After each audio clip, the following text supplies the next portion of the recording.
राधे राधे। आज की सुबह की शुरुआत काफ़ी अच्छी हुई। आज मैंने रनिंग, वॉक, एक्सरसाइज, नाम जप, फास्ट रनिंग और फास्ट वॉक की। तो आज की स्टोरी कुछ इस तरह है।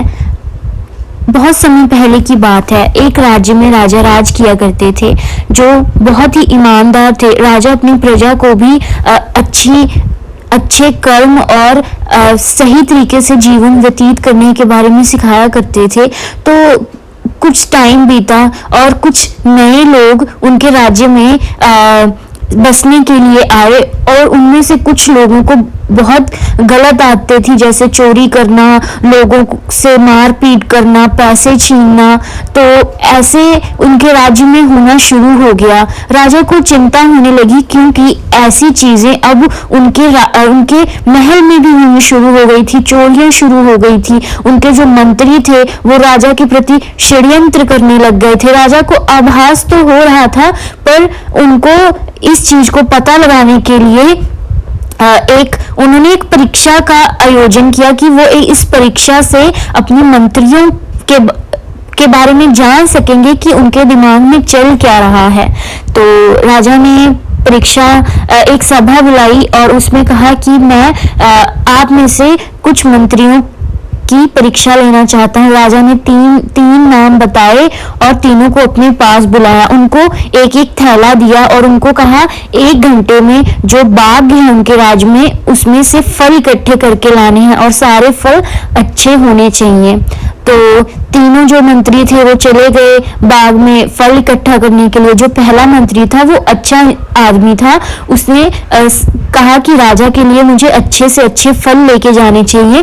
तो उन्होंने सब अच्छे फल इकट्ठे किए। हालांकि उनका जो वो था थैला था वो पूरा भरा नहीं था, पर जितने भी फल थे वो सब अच्छे थे।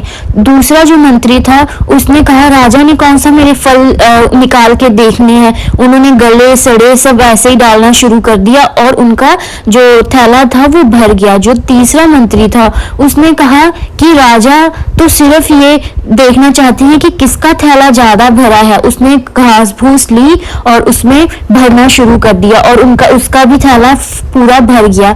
1 घंटे बाद सभी वो जो तीनों मंत्री थे वो राज्य में आए, राजा के सामने खड़े हुए। तो राजा ने उसी वक्त आदेश दिया कि इन तीनों मंत्रियों को काल कोठरी में 3 महीने के लिए बंद कर दिया जाए और 3 महीने इनको खाने पीने के लिए कुछ नहीं देना है और ये जो फल है जो ये चुन के लाए हैं यही इनके साथ रहेंगे। पहला मंत्री बहुत खुश हुआ और भगवान को धन्यवाद कहने लगा कि मैंने सारे फल अच्छे इकट्ठे किए और मैंने अच्छा सोचा। तो जो दूसरा मंत्री था वो तो रोने लगा। वो कहने लगा राजा साहब मैं तो मर जाऊंगा इसमें, क्योंकि सिर्फ ऊपर ही ऊपर अच्छे फल हैं, नीचे तो सारे सड़े गले फल हैं। जो तीसरा मंत्री था वो तो घबरा के राजा के पैरों में गिर गया और कहा राजा साहब मैं तो 2 दिन भी नहीं जी पाऊंगा, क्योंकि इसमें सिर्फ घास फूस। अगर हम अच्छा सोच के अच्छी चीजें करेंगे, किसी का बुरा ना हो जिससे, तो हमारा भी अच्छा ही होगा। राधे राधे।